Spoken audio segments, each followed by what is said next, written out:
space to him to store the product here. Makes sense. And then we sell it out of tap rooms. It's just good to have a non-alcoholic option for people this day and time.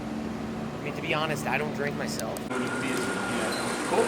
We can cut stuff if you say something like, fuck, I shouldn't have. We've had people who are like, please cut that out because I don't like talking shit about people. Yeah. Because, you know, in business, there's always some, the fog of war can be foggy, right? Well, sometimes when you get rolled in a conversation, stuff pops out, and in hindsight, like, I mean, this isn't live on, you know, the situation with Wolf Blitzer. This is This is clothing and community. Yeah, it's clothing and community. We're here to help out. So.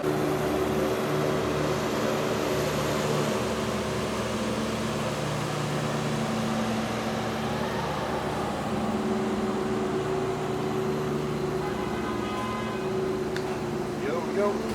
What up? Hey. What up? Hey. Good to see you. Yeah. What's up, man? How's it going? Welcome. DC Brau. Here it is. The place, yeah, we're in the source. Where it happens, man.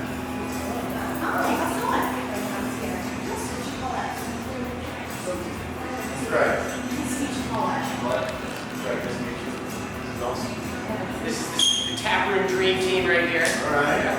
You'll be pouring some stuff in a little bit. Yeah. Here to taste as well. We can accommodate that. It's like 82 degrees in October. You know, it feels like a drinking day. It feels like a beer. Feels like a beer day. You know, we're joking, but when we have a weekend like this, it's huge for us, especially like the third or fourth quarter when it starts to get cold. Yeah. You have a warm weekend and all the patios are full, and it really does help out.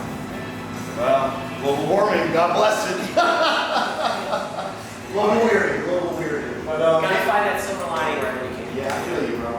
Maybe you can give us maybe a little penny tour. Yeah, absolutely. DC Brau, and we'll pop back in and chat a little bit. Yeah, let's do it. Hopper.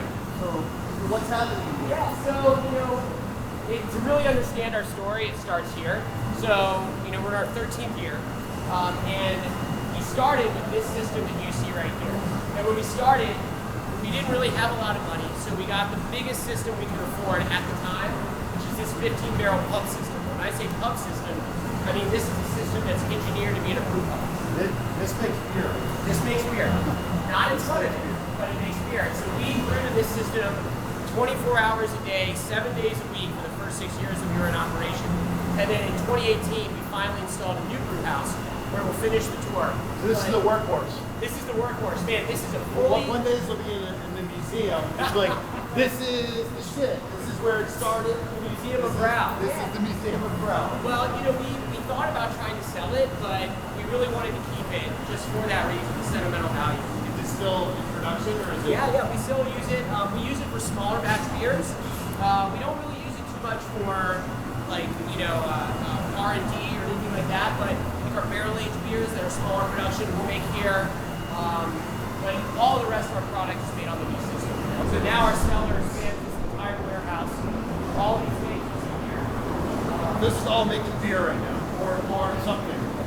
Beer or seltzer. We do make seltzer and beer. Is it hot? No, actually the temperature does rise a little inside, but it doesn't get too crazy. You can see right here, this one's at 76. So the ales will ferment around 60 degrees right here. The lagers we ferment a little bit cooler, they take longer to go through. I don't know shit about beer, so when we're sitting down, we'll have you walk me through the quick cliff notes of how to make beer. I mean, it's all basically made the same way, but there's some little differences. If you're making a farmhouse ale, like a wild ale, you'll let that temperature creep up. But if you're brewing a lager, you really want to keep it down so you get a nice fermentation. Gotcha. Lots of little tricks here and there. And then as we walk over here, we've got more tanks. We've got our loading dock where everything pumps in and out. Our big walk-in cooler. Gotta take a look in here. You can't take a brewery tour and not go in the cooler. Rule number 1. I mean, it's also 82 degrees outside. That's right. So every week, it'll get packed up to the top and then emptied out. So it's Thursday. This is what's left in the cooler at the end of the week, but at the beginning of the week, this place is packed up. This is where it goes before it gets shipped out. Before it goes out. How many trucks, in-house trucks, get distributors? So we work with distributors, and we usually have 3 to 4 distributor pickups a week. And when they come, they back in 53-foot good in there. Yeah, it's nice. The kids love to run in there in the summertime. Right here you can see, we'll look at it more later, but our new cans. So we just went through a packaging switchover, which is a pretty big deal to switch over all of your product. Do you package it here? We package everything right here. Any DC Brau product is brewed here, packaged here, and sold out here. We don't do any contracting. Everything's made here in-house. But yeah, we just switched over. And is that exceedingly rare? Well, I think it's not exceedingly rare now, but when we started, there was a lot of contract brewing going on, a lot of gypsy brewing, and I think we're getting back to a time where that is starting to become the trend again because the industry is sort of stabilized, so there's a lot of people who are looking to start a brewery. They're going to have beer made for them somewhere else to test the market or just grow the brand without having to have the huge capital output. Like a celebrity. Like a celebrity's gonna have his own beer, right? Hey, And any that's George celebrities Clooney. who want their own beer, George come to Clooney. us. George Clooney, you heard it here first. We'll make it for you, DC George Brau Clooney. partnership. Clooney Brown. Clooney, we're ready for you. This is the bells and whistles, baby. This is a 4-vessel system. The other system is 2 vessels, which means each one of those vessels has a double purpose. There's 4 main steps to the brewing side of the equation here. So this has got a separate vessel for each one. The idea being we can push more brews through in a day if we don't have to double purpose those vessels. So technically, I think the creator of this system, the manufacturer, told us that we should be able to do 7 brews in one day on this system. We've never gotten near to testing that out, but we have done double. All right, so let me ask you this. So these are the 4 steps of That brewing. Yep. what are the 4 steps? Right to left, left to right. So we go left to right. You start off with the mash, which is where you mix your grain into the water. You want to mix it in a very specific temperature depending on the style of beer you're making. And then the next step is the 3rd vessel. That's the brew house. So that's where we add hops. That's where we boil the liquid. And usually we're boiling liquid for 60 or 90 minutes, depending on the beer. And from there, we drain that liquid out. We put it in the final vessel, which is the whirlpool. So it goes in the whirlpool. We spin it around and around. And what that does is it helps to purify that liquid. Any particulate matter that's in there, any hops, any protein that's busted out from the liquid will solidify in a cone in the middle of that whirlpool as we're spinning it around. And then after we're satisfied with that, we'll drain the liquid out, run it through our heat exchanger, which you see right over here. So the 4th step's the finisher. That 4th step, it refines it a little bit. And also, sometimes we'll add hops in the whirlpool. It's just an extra way to add hops without extracting bitterness. So if you put the hops in the whirlpool or put it in the tank once the beer is finished. What are hops? Oh, well, how much time do we have? Let me ask you this. So, like, the bill is the recipe, and like when you're making a chocolate cake, sometimes you taste the batter. There, yeah. Are you testing anything along the way? Is there, Throughout the whole process. someone So that we'll tests pull it? word out and we'll test it for gravity. We'll see how much sugar is actually dissolved in the liquid. You can tell from the thickness of the liquid, basically, how much alcohol you're going to have at the end. So we're testing that, and also we will taste the wort throughout the process to make sure that it's tasting, the right way that it should for that step in the process. And if you just drink straight wort, it's actually really healthy for you. So I would highly recommend straight what? Straight wort. W-O-R-T. Wort is what we call the liquid that later becomes beer. Really excited about. It's a little bolder. It's way bolder, yeah. In your face. So when we started this company in 2011, there were only 2 canned beers on the shelf. Us and Dale's Pale Ale. So it was really easy to see the DC Brau when you went into the grocery store. There it was. And now, pretty much every craft brewery out there is in can. So our package, while it was great for our launch, it became harder to notice and harder to differentiate on the shelf. So we went with a real bold look, and I'm really proud of it. We've been talking about doing a packaging change for 5 or 6 years, and it was finally time to just pull the trigger. We finished where we started. The circle is complete.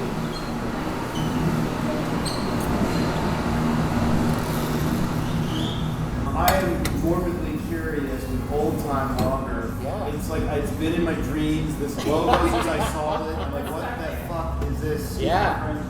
Baby.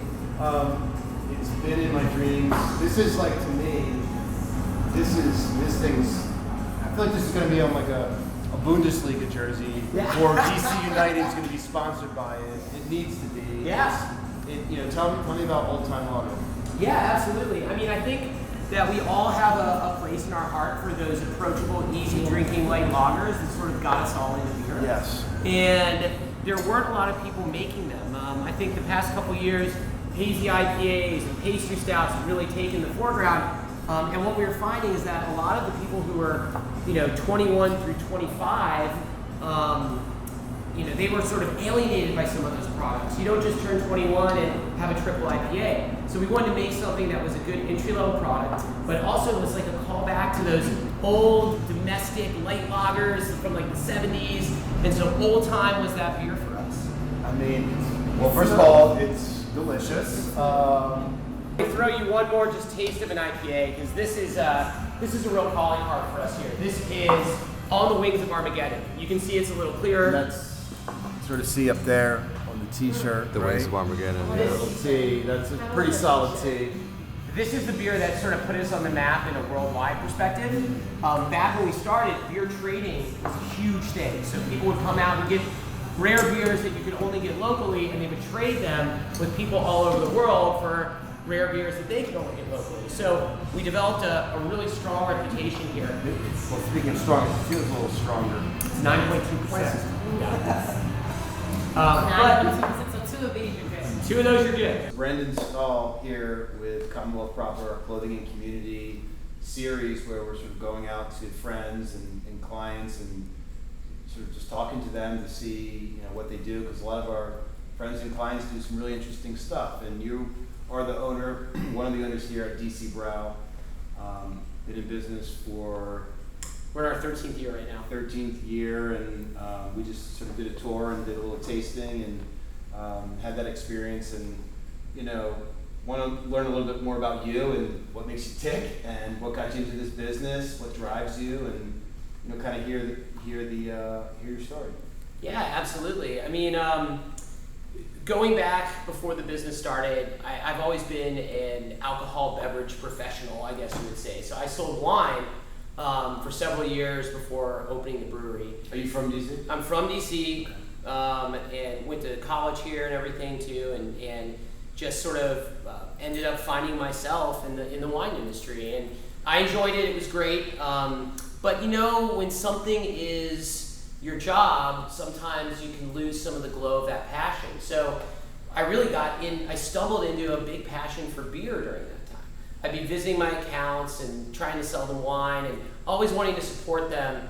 But I had so much wine already just from my job, so I would buy some craft beer when I was out of the accounts. And then I really got into enjoying it. And from that transitioned into a love of homebrew. So there's some great homebrew stores in the area. Maryland Homebrew, for anybody who wants to check it out locally. They're fantastic. But that really became sort of a obsession of mine. I really got into brewing. I was brewing all sorts of different beers. As a fun hobby. Just as a hobby, yeah. Did you get interested in it? Yeah, I had an interest in it, and I tend to have a personality where when I get into something, I really get into it. Yeah. So I was homebrewing a ton, and I was also, the other thing I was obsessed with was opening my own business. So I had already written a couple business plans for restaurant concepts. I thought that was going to be it. I thought the restaurant life was what I was going to be leading, and but there was just something about those business plans where they, even I could see there was nothing unique enough about them that I felt it would be a worthy investment for somebody to come into. I couldn't figure out how to really differentiate my concepts from the other amazing concepts that already existed in this town. A lot of good restaurants in DC too. It's a great restaurant town. Yeah. And during that time, I had this light bulb epiphany when I was homebrewing one day. Why compete with all these restaurants, versus taking my passion into them and selling this product and serving more. Yeah. Exactly. I think at the time there was something like 1,300, licenses in town, and rather be in competition, provide them a service. So from there, once I had that idea, it came together pretty quick. I wrote the first draft of the business plan. I really realized that one of the key thing we were missing really was a brewer. So I ended up sort of traditional expertise and exactly scientific, right? in the professional realm. It's a very scientific thing. Right? I mean, it's one thing to brew a bunch of homebrew on your back porch, even if it's amazing. Translating that to a professional setting with professional equipment on an industrial scale, it's a big difference. So, and I was aware of that, and I ended up getting linked up with a friend, Jeff Hancock, who at the time had just left Flying Dog and was sort of figuring out what he was going to do next. And we decided to partner up and went back, rewrote the business plan, went out there, started pitching to everybody that we would come across, and we really had a very positive reception from the start. What year was this for you? So, I wrote the first version of it in 2008. Okay. And then during a recession. During a recession, yeah. Everyone's drinking. Everybody was drinking. Well, and also I think people were sort of interested in finding other places to put their money at the time rather than some of the traditional places. But, the real turning point for us was that we went out and we got letters of intent from bars to carry the product, where we just went in and said, if there was a local beer from DC, would you carry it? So at the time, there was nothing. Sort of like that Shark Tank thing where they're like, well, how many POs do you have? Yeah, exactly. And they're like, well, we don't really have any. You're like, you know what? Actually, we do have some, sir. Exactly like it. I still have all those letters in a folder in the back, and it was just overwhelming. It was like, the first one, the second one, and then bar owners were reaching out to other people they knew who owned bars, like, hey, there's some folks here who are trying to open a brewery, would you carry a local product? And so we gathered support very quickly. Yeah. And it was actually a bigger challenge than anything to just find the right spot in the district. We were very clear we wanted to be located within the district. Gotta be for authenticity, right? 100%. We're DC's beer, right? But industrial. DC's beer made in Maryland. Yeah, it wouldn't work, right? Well, I think people are less sensitive to that stuff now, but back then it was definitely, key to our business plan and who we were, that we wanted to be from the district. Yeah, I mean, Commonwealth proper, our label says forever made in the USA, and it's like, once you throw that on the wall, you got to do it, but then we've been doing that for 15 years, which we started our business, or I started the business in 2008, same time, and sort of rode the crescendo of social media, hashtag menswear and all that stuff, and it became part of your identity, and it's like for us, we knew we wanted DC to be the identity from the start. And once we found the spot, like I was a commercially zoned manufacturing property in DC, forget it. Right. What's made in DC? Yeah. Nothing. Yeah. What was your first beer? First beer was the Public. The Public. You launched in 2011. What are some of the inflection points from the last, 12 years from that launch to where we're at today? So I would say we hit 5,000 barrels our second year, and that was a huge moment. First year we did 1,600 barrels, and then to grow from that up to 5,000. It put us at the time being, I want to say, the 5th largest, fastest growing brewery in the country, which was really exciting. And to get from 1,600 to 5,000 barrels was a lot of work. It was really hard. And then we continued to grow up very quickly. Within a few years, we were at 15,000 barrels. But that 5,000 barrels means more than the 15. It's a milestone, huh? Yeah, it was a big milestone. And then our 5-year anniversary party was a huge milestone. Our taproom here, it's great, and we love the business, but it's just an added benefit. Sure. For us, 95% of our revenue is driven by distribution. Right. So for us to have all the bars and restaurants closed, bars and restaurants, that's 65% of our revenue. You need to create your own distribution. Wow. So we lost 65% of our revenue mix overnight. The remaining part, about 30% of the revenue is retail sales out throughout town, grocery stores, things like that. And we did see a little pickup in that, but not enough to offset that 60%. So it's been a really tough couple of years. We started to sublease space that we weren't using at the brewery. We also started a contract brewing program. Innovation, man. You're innovating from distribution, innovating from use of the space, innovating from another revenue stream, and that's the entrepreneurship, man. It's very cool. Talk about defining moments. I remember when I really had the realization that this was not going to be a 1 month, 2 month, 6 month, even year-long thing. I realized that we were, dealing with a huge shift that was going to be here for several years to come. When I had that moment, it was terrifying, Right. but it was also like, okay, we're not sitting around waiting for the market to come back anymore. Now we're getting to work trying to figure out how we're going to pivot to create additional revenue that we didn't have before. Yeah, you know, anything else, you know, you want to sort of tell our our client base and our community here at Commonwealth proper, you know, about you and your brewery and. Yeah, I mean, you know, the story of DC Brau is the story of a independent mom and pop dream that sort of grew into what it is today, and that happened through the support of people on an everyday basis. You know, I mean, the people who are the beer aficionados who love On the Wings of Armageddon and they're here every time we release it. We value them so much, but also I value the person who grabs that red DC Brau can at the grocery store every week because that's their house beer. And you know, we're a brewery that really appreciates that. I mean, those are the people that keep us in business. Yeah.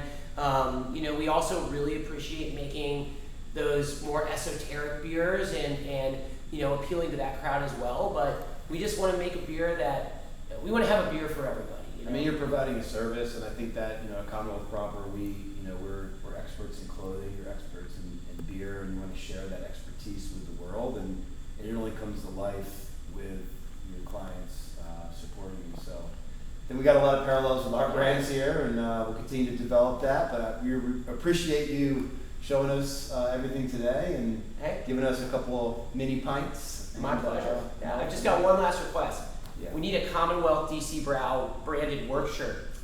We'll make that happen. Yeah. We'll make that happen. And speaking of clothing, you know, what we always do here at Commonwealth, we always provide a little something, and you know, I got our new cities tee for you here. Dude, that's Commonwealth awesome. proper. We got DC here, right there. That's, I love it. you know, we're on the map here in DC, Commonwealth proper. So. I know you're a T-shirt guy now. I'm a with t-shirt guy. you might want to dye this. You Yeah. know, you might want to do a little your little magic. Give it some to tie dye. Oh Some yeah. tie dye. Yeah, awesome. Awesome, So, man. Yeah, brother. All right. All right, buddy. Thanks a Thank you lot. so much. Yeah. I appreciate this. All right, peace.